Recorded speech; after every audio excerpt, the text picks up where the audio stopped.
Assalamualaikum warahmatullahi wabarakatuh. Saya Likma Zarani dari 12 Akuntansi 3. Di sini saya akan mempresentasikan tentang laporan pelaksanaan praktik kerja industri di PT Wahana Oto Mitra Multiarta. Latar belakang Prakrin. Praktik kerja industri atau Prakrin adalah suatu bentuk implementasi secara sistematis antara program pendidikan di sekolah dengan program penguasaan keahlian yang diperoleh melalui kegiatan kerja secara langsung di dunia kerja untuk mencapai tingkat keahlian tertentu. Kegiatan ini bertujuan untuk mengaplikasikan ilmu dan keterampilan yang telah didapatkan para peserta didik di sekolah dan untuk dipraktikkan di tempat kerja. Selain itu, Prakrin juga sebagai tempat untuk belajar dan beradaptasi dengan lingkungan baru. Saat para peserta didik terjun ke dunia kerja, mereka sudah terbiasa dengan budaya baru. Para peserta didik diharapkan mempunyai sikap disiplin, semangat kerja, dan perilaku lainnya yang sesuai dengan tuntutan kerja. Program ini juga merupakan pembelajaran lanjutan mengenai pelajaran produktif kompetensi keahlian yang pembelajaran dasarnya sudah dilakukan di sekolah, baik komponen normatif, adaptif, dan produktif. Dengan demikian, para peserta didik bisa menjadi orang yang profesional, kreatif, inovatif, bertanggung jawab, dan lain-lain yang dapat dibentuk melalui 3 unsur, yaitu ilmu pengetahuan, sikap, dan kiat. Landasan hukum. Ada pula landasan hukum dalam penyelenggaraan Prakrin sebagai berikut. Yang pertama, Undang-Undang Nomor 20 Tahun 2003 tentang Sistem Pendidikan Nasional. 2. Undang-Undang SPN Bab 7 Pasal 10 Ayat 1 tentang penyelenggaraan pendidikan dilaksanakan melalui 2 jalur, pendidikan sekolah dan luar jalur sekolah. 3. Undang-Undang APM Bab 7 Pasal 29 Ayat 1 tentang penyelenggaraan sekolah menengah dapat bekerja sama dengan masyarakat, terutama dunia usaha dan dermawan untuk memperoleh sumber daya dalam rangka menunjang penyelenggaraan dan pengembangan pendidikan. Maksud dan tujuan Prakrin. Praktik kerja industri adalah suatu kegiatan intrakurikuler yang dilaksanakan oleh para peserta didik sekolah menengah kejuruan melalui penerjunan langsung ke lingkungan energi masyarakat untuk belajar di kehidupan masyarakat di tempat Prakrin dilaksanakan, dan diharapkan para peserta didik dapat merealisasikan hasil yang dapat baik di sekolah, lingkungan tempat Prakrin berlangsung, atau masyarakat dalam membantu memecahkan masalah yang dihadapi dimanapun para peserta didik berada nantinya. Adapun tujuan praktik kerja industri, yang pertama, agar peserta didik mengetahui dan mengenal lapangan kerja yang sebenarnya, melatih mental, kepribadian, inisiatif dalam menghadapi segala keadaan yang ada dalam masyarakat dan dunia kerja. 3. Meningkatkan, memperluas proses penyerapan teknologi baru di lapangan kerja ke sekolah atau sebaliknya. 4. Melatih disiplin dan tanggung jawab dalam melaksanakan tugas. 5. Memperoleh masukan dan umpan balik guna memperbaiki dan mengembangkan kesesuaian pendidikan kejuruan. Manfaat Prakrin. Manfaat praktik kerja industri yang kita laksanakan bisa kita ambil antara lain: 1. Dapat mengenali suatu pekerjaan dunia industri di lapangan sehingga setelah selesai dari sekolah SMK kita sudah siap dan terjun langsung ke lapangan kerja industri. Dapat memandang suatu pekerjaan yang tidak asing lagi bagi kita. 2. Dapat menambah keterampilan dan wawasan dalam dunia usaha yang profesional dan handal. 3. Untuk mengasah keterampilan yang telah diberikan di sekolah ke dalam dunia industri. 4. Dapat belajar berinteraksi dengan luas di tempat kerja dan memahami pentingnya kerjasama dalam sebuah tim. Perusahaan. Pada tahun 2005, perseroan menjadi bagian dari kelompok usaha PT Bank MyBank Indonesia. Setelah PT Bank MyBank Indonesia Tbk mengakuisisi 43% kepemilikan saham perseroan, pada tahun 2015 perseroan melakukan right issue melalui penawaran umum terbatas di mana PT Bank MyBank Indonesia Tbk bertindak sebagai standby buyer. Dalam right issue ini, perseroan menerbitkan 1.481.481.480 saham baru. Kemudian kepemilikan saham PT Bank MyBank Indonesia Tbk di perseroan berubah menjadi 68,55%. Pada tahun 2005, perseroan menjadi bagian dari kelompok usaha PT Bank MyBank Indonesia. Setelah PT Bank MyBank Indonesia Tbk mengakuisisi 43% kepemilikan saham perseroan, perseroan terus berupaya untuk mewujudkan visi perseroan menjadi salah satu perusahaan pembiayaan terbaik di Indonesia. Untuk itu, perseroan akan terus meningkatkan kualitas layanan yang diberikan kepada seluruh pelanggan, salah satunya dengan memanfaatkan perkembangan teknologi informasi sehingga pelanggan dapat terlayani dengan cepat, tepat, efektif, dan efisien. Visi dan misi perusahaan. Visi PT Wahana Automitra Multiarta dalam menjadikan salah satu perusahaan pembiayaan terbaik di Indonesia dengan menerapkan tata kelola perusahaan yang baik. Misinya, 1. Mengutamakan kepuasan konsumen dan mitra kerja lainnya, membangun infrastruktur berbasis IT untuk melaksanakan proses yang baik. 3. Pengembangan dan perluasan jaringan usaha, terutama di daerah potensial. 4. Mengoptimalkan kinerja perusahaan. Struktur organisasi perusahaan. Penjelasan rinci mengenai wewenang dan tanggung jawab di setiap level organisasi dijelaskan sebagai berikut. Yang pertama ada branch head, bertugas untuk memonitoring semua pekerjaan bawahannya. Operation head, bertugas untuk memonitoring bagian operationnya saja, seperti BO1 SPF, BO2 SPF, FO SPF. 3. Back office, 1. Supervisor, bertugas untuk memonitoring pekerjaan administrasi jual. 4. Back office 2. Supervisor, bertugas untuk memonitoring kustodi Londok dan kustodi BPKB. 5. Front office supervisor, bertugas untuk memonitoring pekerjaan teller, customer service, dan finance. 6.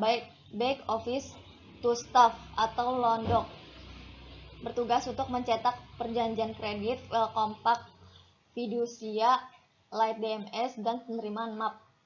7. Back office to staff atau BPKB, bertugas untuk mengurus masuk dan keluarnya BPKB. 8. Back office to staff atau administrasi personel, bertugas untuk menerima karyawan baru dan mengawasi karyawan. Back office to staff atau general affairs, bertugas untuk memberikan layanan kepada seluruh unit kerja di perusahaan. Tata tertib perusahaan. Tata tertib prakerin di PT Wahana Automitra Multiarta. Yang pertama, jam kerjanya dari hari Senin sampai dengan Jumat pukul 8 sampai pukul 5 sore. Hari Sabtu pukul 8.30 sampai dengan 12 siang. Coffee break pukul 9 sampai dengan 9:15. Istirahat pukul 12 sampai dengan pukul 1. Seragam kerja dari hari Senin sampai dengan Rabu formal, Kamis batik, Jumat sampai dengan Sabtu bebas berkerah. Menerapkan 5S, senyum, sapa, salam, sopan, dan santun. Mengerjakan tugas atau proyek sesuai dengan deadline. Boleh menggunakan alat komunikasi saat jam kerja. Dilarang tidur saat jam kerja. Dan dilarang membocorkan rahasia perusahaan. Bidang usaha.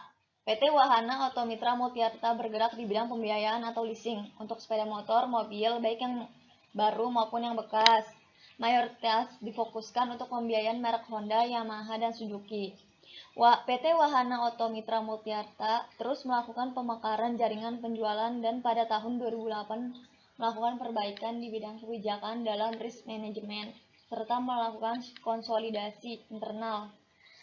PT Wahana Automitra Multiarta memiliki lebih dari 1 juta pelanggan dan terus berkomitmen untuk memberikan layanan yang mudah dan meningkatkan kepuasan kliennya.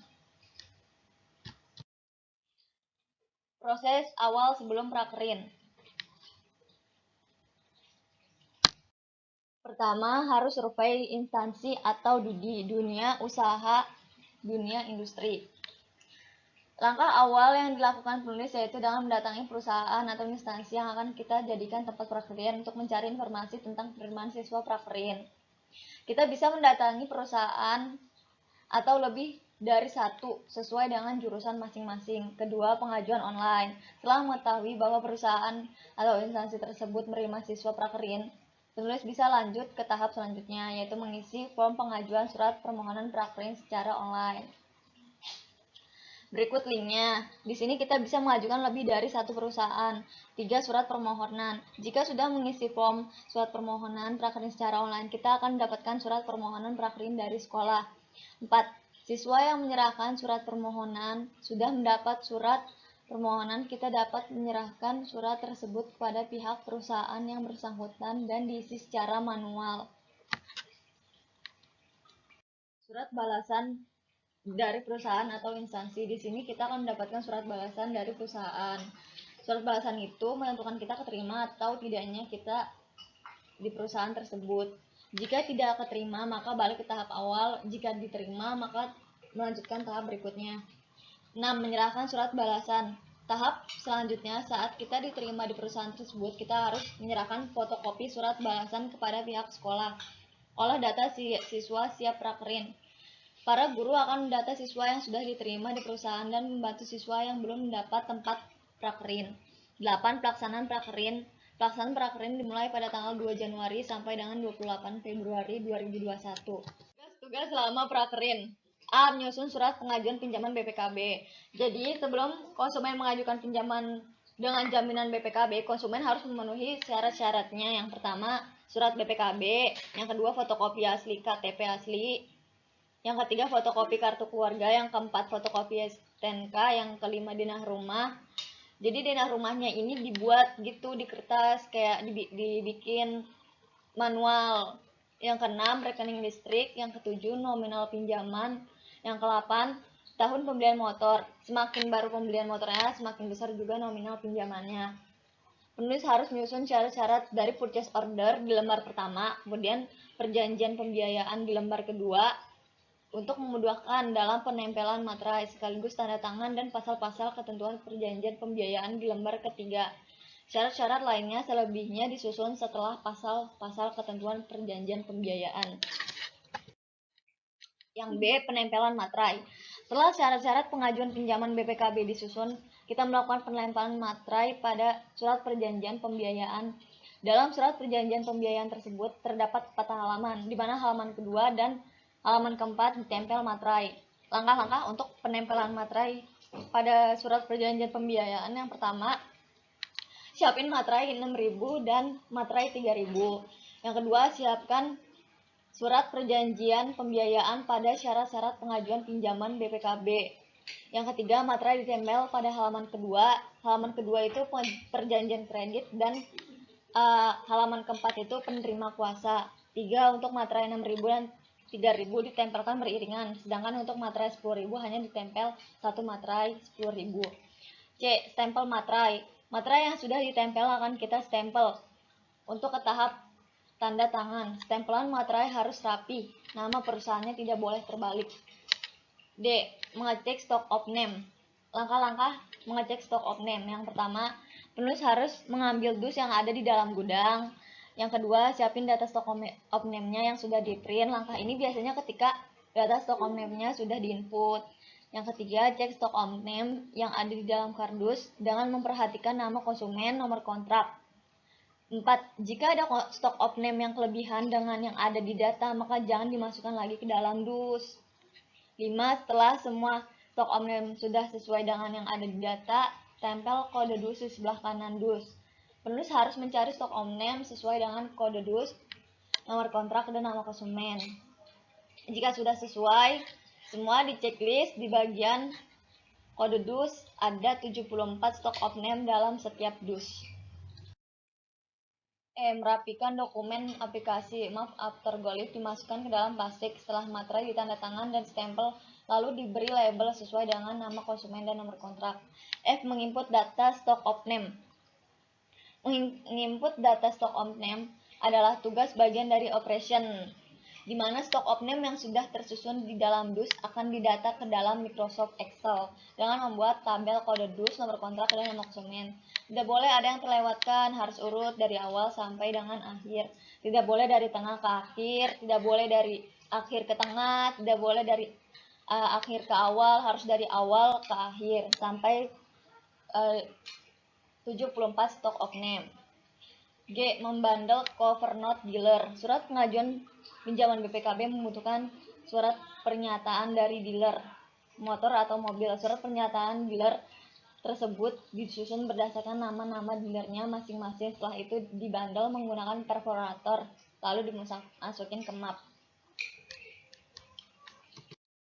Identifikasi tugas yang sesuai dengan kompetensi kalian. Ada beberapa teori yang didapatkan di sekolah dan diterapkan dalam pelaksanaan praktek kerja industri. Berikut diantaranya. Yang pertama, memahami perlengkapan administrasi.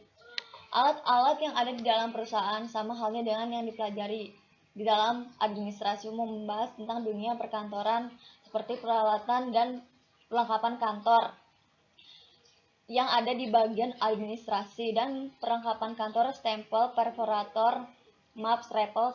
Pada saat di tempat prakerin kita sudah mengetahui terlebih dahulu kegunaannya. 2. Menerapkan keselamatan, kesehatan kerja dan lingkungan hidup atau K3LH. Keselamatan kerja atau occupational safety dalam istilah sehari-hari hanya disebut dengan safety saja. Secara filosofi diartikan sebagai satu pemikiran dan upaya untuk menjamin keutuhan dan kesempurnaan baik jasmani maupun rohani. Ketiga, bukanlah masalah yang berkaitan dengan keselamatan kerja, tetapi juga mencakup kesehatan yang berdampak pada tugas-tugas dan juga absensi di tempat kerja. Maka dari itu, penulis juga harus menerapkan K3LH dalam melaksanakan prakerin dengan hati-hati dalam bekerja, menjaga peralatan dan perlengkapan yang ada di kantor, menjaga kesehatan penulis selama bekerja, serta menjaga lingkungan dan kebersihan kantor. Keterampilan baru yang diperoleh. Penulis mendapatkan beberapa keterampilan yang didapatkan dari PT Wahana Automitra Multiarta, di mana keterampilan baru ini menambah wawasan bagi penulis untuk memudahkan penulis apabila ingin bekerja di suatu perusahaan. Berikut beberapa keterampilan yang baru yang diperoleh dari PT Wahana Automitra Multiarta. 1. Menginput data stock of name. 2. Kegiatan menginput data stock of name adalah bagian dari operation di mana dus-dus yang berisi stock of name itu diambil di dalam gudang. Sebelum dus-dus tersebut dikirim ke vendor harus didata. Langkah-langkah yang harus dilakukan: yang pertama, nyalakan komputer atau laptop yang ada di perusahaan. Yang kedua, siapkan dus yang berisi stock of name tersebut untuk didata. Dus yang tadi yang diambil di dalam gudang. 3. Jika komputer sudah menyala, klik Microsoft Excel untuk memulai. 4. Buat tabel yang keterangannya berisi nomor kontrak, nama konsumen, tanggal jual. 5. Kemudian stock of name didata dengan mencantumkan nomor kontrak, nama konsumen, tanggal jual. Harus sesuai yang ada di data stock of name. Stock of name-nya dari paling awal ke yang paling akhir, sampai stock of name yang ke-74. Kendala selama pelaksanaan prakerin. Yang 1. Sebelum ditempel, materai masih menyatu, disobek dulu menjadi beberapa bagian sebanyak jumlah materainya untuk penempelan. Saat menyobek kertas materai, jangan sampai materainya ikut robek agar materai yang ditempel dalam keadaan rapi. 2. Saat penempelan materai pada surat perjanjian pembiayaan, jumlah materai itu harus sama jumlahnya dengan halaman 2 dan 4 yang akan ditempel materai. Tidak boleh kurang materainya, karena saat dikasih tugas, jumlah materai sudah sama dengan jumlah lembar halaman yang akan ditempel materai. Jika kurang, maka resiko ditanggung sendiri. Penulis harus menggantikan dengan materai yang baru. 3. Banyak dus yang harus diinput membuat siswa kurang fokus dalam menginput. 4. Pembimbing prakerin kurang bertanggung jawab. Tugas apa yang dapat dibebankan pada siswa prakerin? 3. Cara mengatasi kendala selama prakerin. 1. Lebih hati-hati saat menyobek kertas materainya agar materainya ditempel dalam keadaan rapi untuk memudahkan juga dalam penempelannya. 2. Harus fokus saat penempelan dan stempel materai. Posisi materai dan stempel tidak boleh terbalik karena terlihat sangat jelas apabila terbalik.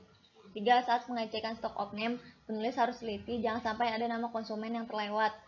4. Saat data dalam satu dus sudah diinput, maka penulis harus mengecek ulang. Jangan sampai ada nama konsumen yang tidak terdata. 5. Saat pembimbing tidak memberikan tugas saat prakerin, penulis yang harus meminta tugas agar bisa memanfaatkan waktu dengan baik.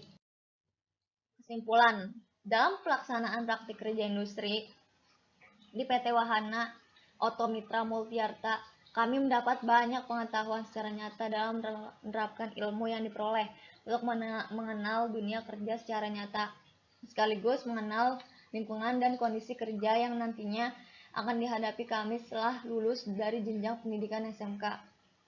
Yang pertama, adanya pelaksanaan prakerin. Penulis bisa memahami bagaimana rasanya berada di lingkungan prakerin, bahwa berada di lingkungan prakerin itu tidak cukup jika hanya mengandalkan kemampuan, tetapi juga tingkah laku yang harus diterapkan saat memasuki dunia pekerjaan. 2. Melatih penulis untuk bisa berkomunikasi dengan baik, agar orang yang melakukan hubungan kerjasama dengan kita dapat terkesan sehingga bekerja menjadi lebih mudah. 3. Setelah prakerin bisa membuat penulis menjadi lebih pribadi yang lebih baik lagi, terutama saat berbicara dengan orang yang lebih tua harus dengan bahasa yang sopan dan santun. 4. Prakerin merupakan kegiatan di luar sekolah, membuat para siswa merasakan pengalaman baru dan juga melatih para siswa untuk mengenal dunia kerja secara nyata. Saran. Dalam kesempatan ini, penulis ingin memberikan saran yang diharapkan agar dapat memberikan manfaat bagi para pembaca. Adapun saran yang dapat penulis sampaikan sebagai berikut. Yang pertama ada saran sekolah, meningkatkan hubungan kerjasama antara sekolah dengan perusahaan. Para pembimbing hendaknya lebih memperhatikan para siswa prakerin agar terjalin komunikasi yang baik. Untuk adik kelas nantinya akan prakerin harus mempersiapkan diri dari sekarang, mencari perusahaan yang sesuai dengan kompetensi keahlian, dan mengikuti tata tertib sekolah agar saat pelaksanaan prakerin berlangsung kalian sudah terbiasa untuk disiplin. 4. Sebaiknya sekolah memberikan informasi lebih awal agar siswa prakerin dapat mempersiapkan diri lebih baik. Saran untuk perusahaan. 1. Perusahaan harus lebih mempertahankan rasa tanggung jawab dalam memberi pekerjaan yang dibebankan. 2. Hubungan komunikasi sama rekan kerja terus ditingkatkan. Saran untuk membaca, harus lebih teliti dalam menjalankan pekerjaan yang dibebankan. Mempertahankan komunikasi yang baik sama anggota kelompok untuk kelancaran proses prakerin berlangsung. Mempertahankan kekompakan sama anggota kelompok untuk memudahkan dalam mengerjakan tugas yang diberikan perusahaan. Sekian presentasi yang dapat saya sampaikan, kurang lebihnya mohon maaf. Wassalamualaikum warahmatullahi wabarakatuh.